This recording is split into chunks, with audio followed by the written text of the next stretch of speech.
तो पिछले लेक्चर में हम लोग कूलम्ब्स लॉ पे फोर्सेस देख रहे थे पॉइंट चार्जेस के लिए, ठीक है, और पॉलीगॉन के वर्टिसेस पे रख के देखे थे चार्ज, फिर एक आध जगह से हटाए थे और सेंटर पे नेट फोर्स देख रहे थे, ठीक है। फिर 2 पॉइंट चार्जेस के लिए हम लोगों ने इवेलुएट किया था कि अगर 2 पॉइंट चार्जेस हो, ठीक है, Q1 हो Q2 हो, ठीक है, अगर दोनों फिक्स हैं, पहले केस हम लोग क्या लेते हैं, फिक्स है, दोनों के बीच का सेपरेशन आ रहा है, तो हम थर्ड चार्ज कहाँ रखेंगे, कोई और चार्ज नहीं है, कोई और फील्ड नहीं है, थर्ड चार्ज कहाँ रखेंगे, ठीक है। अगर दोनों पॉजिटिव ले लेते हैं तो थर्ड चार्ज कहाँ रखेंगे जिससे उसमें नेट फोर्स 0 आएगा। तो हम लोग एवेलुएट करते थे कि अगर कहीं भी रखते हैं तो जैसे ये वाला इधर देगा अवे, ठीक, अवे या अटैक करेगा जो भी, तो दोनों ये F1 वेक्टर है, ये F2 वेक्टर है, ठीक है, तो दोनों का सम 0 होना चाहिए, 2 ही होगा, क्योंकि वो थर्ड चार्ज होगा Q, अगर पॉजिटिव है जमा लेते हैं, या नेगेटिव हो, नेगेटिव तो अटैक करेगा, पॉजिटिव तो ऐसे होगा। तो अगर कुछ ऐसे दोनों पे फोर्स लगा तो अगर इस पे नेट फोर्स 0 आना है, ठीक है, तो केवल इन्हीं दोनों को ऐसा होगा, यानी 2 ही फोर्स होंगे, 2 फोर्स का सम 0, यानी दोनों फोर्स इक्वल एंड अपोजिट होंगे। तो वो केवल कहाँ पॉसिबिलिटी है, ठीक है, इन बिटवीन, कहाँ पे पॉसिबिलिटी है, लाइन ज्वाइनिंग द चार्जेस, ठीक, यहाँ पे। तो अब दोनों अगर फिक्स है, ठीक है, तो आपसे क्या पूछ सकता है कि किस पॉइंट रखें, चाहे पॉजिटिव चाहे नेगेटिव, रिस्पेक्ट ऑफ दैट, उससे कोई मतलब नहीं है, ठीक है, क्योंकि कोई भी रहेगा पॉजिटिव रहेगा तो ये इधर ढकेलेगा, वो इधर ढकेलेगा, कैंसिल होगा, तब भी नेगेटिव होगा तो ये खींचेगा और वो उधर खींचेगा, तब भी दोनों अपोजिट होंगे, तो उससे कोई मतलब नहीं पॉजिटिव नेगेटिव है।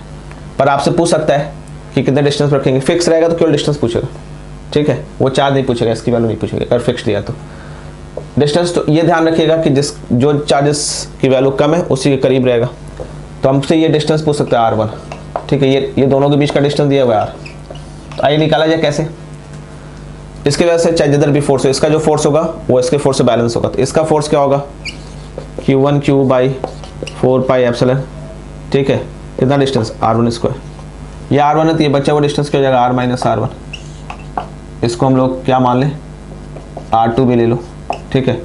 इसका फोर्स क्या होगा, दोनों बैलेंस करेंगे, Q2 Q by 4 pi epsilon R minus R1 का स्क्वायर, 4 पाई एप्सिलॉन कट जाएगा, देखिए Q कट जाए तो Q पूछेगा नहीं, अगर दोनों फिक्स है तो, ठीक है, Q तब पूछता है जब फिक्स नहीं हो, तो क्योंकि 2 अननोन आ जा रहा है ना R1 और Q, तो 2 अननोन के लिए 2 कंडीशन होगा, ठीक है, तो फिर एक कंडीशन नहीं होगा कि इसमें भी नेट फोर्स 0, अगर Q पूछेगा तो फिर इन दोनों को हटाएगा और बोलेगा सब पे सब इक्विलिब्रियम में, ठीक है। खैर फिलहाल अभी दोनों को फिक्स करके केवल R1 पूछा, Q से कोई मतलब नहीं। R1 पूछा तो हमारे पास क्या आ गया, Q by R1 square is equal to Q1 by R1 square is equal to Q2 by R minus R1 का स्क्वायर,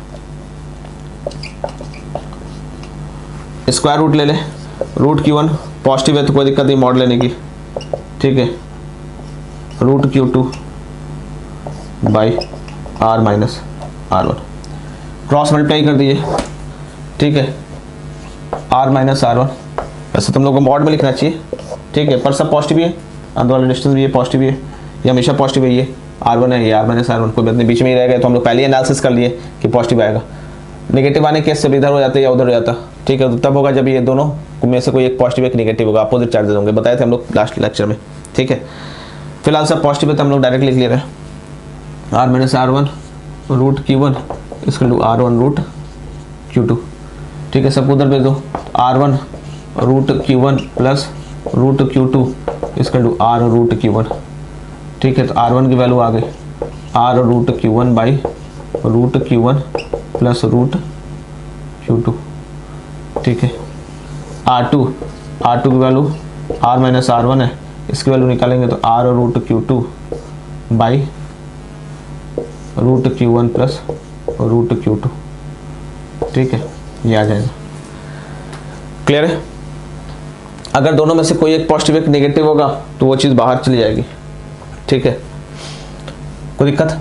अगर हमसे Q पूछता है तो इसका मतलब एक कंडीशन और देना पड़ेगा, ठीक है, एक कंडीशन क्या होगा कि ये बोलेगा फिक्स नहीं है, ठीक है, ये फिक्स नहीं है, अब ये बोलेगा कि फिक्स नहीं है मगर अब तीनों इक्विलिब्रियम में, तो उसके लिए हम कहीं भी इस पे या इस पे नेट फोर्स 0 निकाल देंगे, ठीक है, तो आइए वो भी कर लेते हैं, तो उससे Q निकल आएगा, ठीक, Q देख लेते हैं, जैसे इस पे नेट फोर्स 0 कर दें तो ये वाला भाई साहब किधर फोर्स लगा रहा है, इस पे इधर, ये Q2, तो इस पे नेट फोर्स 0 कब होगा, जब ये Q किधर लगाएगा अपने तरफ, तो एक चीज समझ में आ रहा है ना कि Q नेगेटिव है, अटैक कर रहा है, ठीक है, Q किधर होगा, नेगेटिव होगा, ठीक, या चाहो तो आप ऐसे करके देख लो, दोनों का सम वेक्टर सम कर दो, दोनों को एक ही डायरेक्शन में पता चले, इसका वेक्टर इधर है और अपोजिट कर दो तो समझ में आ रहा है क्योंकि ये तो हमेशा रिपेल करेगा ना ऐसे, और तो ये खींचेगा। या इस पे नेट फोर्स देखोगे तो ये भाई साहब Q1 क्या लगाएंगे, दोनों पॉजिटिव, तो ये ढकेलेगा Q1, तो स्मॉल q क्या करेगा, अट्रैक्ट करेगा, तभी तो नेट फोर्स 0 होगा।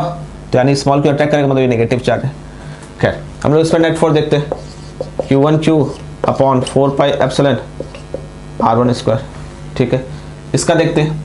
ठीक है, हम लोग लेफ्ट को ही पॉजिटिव ले ले और इसका भी मान ले लेफ्ट है, इसका भी लेफ्ट है, तो उस हिसाब से Q की वैल्यू निकल आएगी। दोनों को सेम डायरेक्शन में कर दे, पता चल जाएगा Q क्या है। तो Q2Q अपॉन 4 पाई एप्सिलॉन क्या आ जाएगा, ये डिस्टेंस R स्क्वायर, नेट 0 कर दे। हम लोग दोनों लेफ्ट वेक्टर फॉर्म एक तरफ से ध्यान से ले रहे। ठीक है, तो वहाँ से Q निकल आएगा हमारे पास।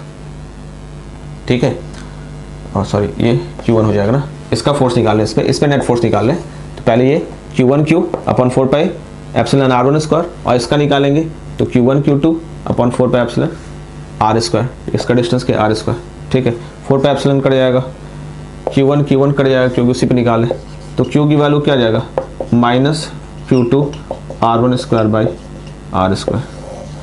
R1 की वैल्यू तो वही है। ठीक है, तो ये आ जाएगा, माइनस आ जा रहा है अगर दोनों पॉजिटिव है। अदरवाइज ऐसा दिख भी रहा था हम लोग एनालिसिस से। ठीक है, अदरवाइज हम लोग वेक्टर फॉर्म में कर लिए थे भाई, F1 प्लस F2 इक्वल 0, उसको हम लोग देख लिए थे, कोई वेक्टर ले लिए थे यहाँ पे यूनिट वेक्टर, तो वहाँ से हम लोग निकाल लिए थे, उससे कोई दिक्कत नहीं है। ठीक है, कोई कष्ट नहीं। ठीक, अगर कहीं ये एक पॉजिटिव एक नेगेटिव रहता तो अवे वाला केस हो जाता। ठीक, अवे मतलब इन दोनों के इन बिटवीन नहीं रहेगा, दूर रहेगा। ठीक है, अगर मान लीजिए कि अगर हम Q1 को पॉजिटिव ले लेते हैं, Q2 नेगेटिव ले लेते हैं, ठीक है, और माइनस Q2 ले लेते हैं, ये डिस्टेंस R है। और एक चीज़ और देखते हैं कि Q2 जो है छोटा है Q1 से, तो थर्ड चार्ज कहाँ रहेगा, तो थर्ड चार्ज जिधर छोटा है उसी की साइड रहेगा, यहाँ कहीं रहेगा। ये डिस्टेंस R2 है, तो यहाँ पे थर्ड चार्ज रहेगा Q। ठीक है, और सबको तीनों को इक्विलिब्रियम में करना है, तो Q की वैल्यू क्या होनी चाहिए, ध्यान दो इस पे। देखो ये Q1 का माइनस Q2 को अट्रैक्ट कर रहा है, तो ये भी अट्रैक्ट करेगा, यानी ये पॉजिटिव होना चाहिए। ठीक है, बाकी तरीका वही है, आप इससे निकाल सकते हो। ठीक है, जैसे और देख ही लिया है, ये तो फिर आप कहोगे कि सर बताया नहीं।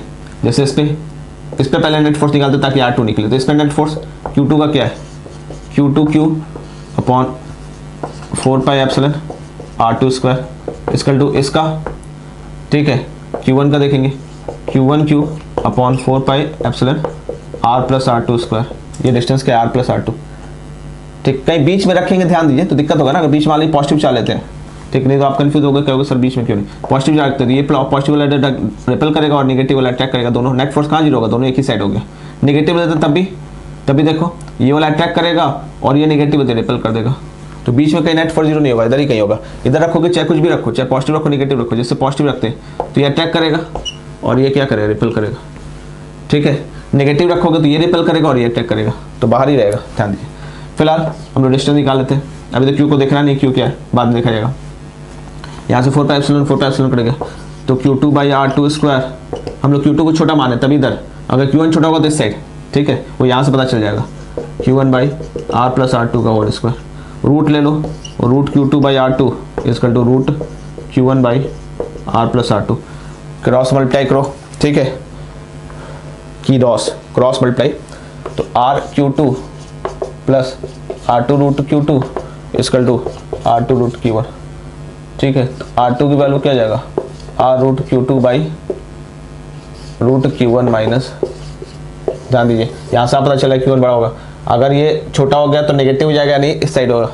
ठीक है, क्लियर है, कोई दिक्कत नहीं। अब थर्ड यहाँ से साफ पता चल रहा है कि अगर ये हम नेगेटिव ले लेते हैं, ठीक है, तो इस पे देखिए, इस पे नेट फोर्स क्या आएगा, ये अट्रैक्ट कर रहा है और ये नेगेटिव ले लेंगे तो ये भी अट्रैक्ट करेगा, इसका मतलब ये पॉजिटिव होगा। ठीक है, इसकी वैल्यू निकालना अब, तो किसी एक पे नेट फोर्स 0, इस पर नेट फोर्स देख लेते हैं, इससे नेट फोर्स इसका क्या हो जाएगा, Q2Q upon 4 pi epsilon R2 square, और इसका नेट फोर्स दोनों बैलेंस करेंगे, Q1Q2 upon 4 pi epsilon R square, इसी पे नेट फोर्स निकाल लें, Q2 by 4 pi epsilon R2 square और Q1Q2 by 4 pi epsilon R square, ये 4 पाई एप्सिलॉन ये कट गया। ठीक है, Q2 कट गया, तो Q की वैल्यू क्या आ जाएगा, Q1 R2 square by R square, R2 की वैल्यू निकाले हुए। ठीक है, और पॉजिटिव आएगा, ध्यान दीजिएगा। ठीक, Q1 के टर्म्स में आ रहा है यानी पॉजिटिव आ रहा है, ठीक है, कोई दिक्कत नहीं। चलिए नेक्स्ट लेक्चर में थोड़ा हम लोग और पढ़ेंगे आगे, तब तक के लिए स्टे कनेक्टेड, थैंक यू।